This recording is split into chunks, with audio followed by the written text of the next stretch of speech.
Guys, এটা কি হলো? ভুট্টা খেতে গিয়ে শেষে একটা দাঁতই খুলে এলো। উফ। তো আসল ব্যাপারটা কি হয়েছিল সেটা আমি বলছি বন্ধুরা।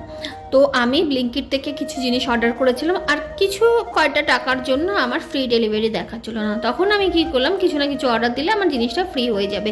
তো আমি একটা ভুট্টা অর্ডার দিলাম, ভালো কথা। ভুট্টাটা অর্ডার দেওয়ার পর অনেক দিন ধরে আমার ফ্রিজেই পড়েছিল। আমাকে একজন ব্যক্তি দেখে বললো যে এই ভুট্টাটা নাকি, যেহেতু আমি ব্লিঙ্কিট থেকে কিনেছি, ওটা আমি খেতেই পারবো না, তো কোনো মতে খেতে পারবো না। তো অত চিন্তাভাবনা না করে ভাবলাম আমার 22 টাকা নষ্ট হয়ে যাবে, এত আমি সহ্য করতে পারবো না।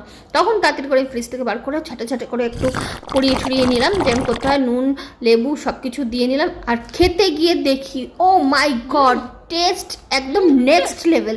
মানে আমি এরকম ভুট্টা কোনোদিনও খাইনি, সত্যি অনেস্টলি ভিডিও করার জন্য বলছি না। ভুট্টাটা এত সফট, এত সুন্দর ছিল যে আমি পুরো এক নিঃশ্বাসে খেয়ে ফেলেছি। এর আগে যখনই আমি ভুট্টা খেতাম তখন মনে হতো কি আমার দাঁত খুলে হাতে চলে আসবে, এত শক্ত হতো।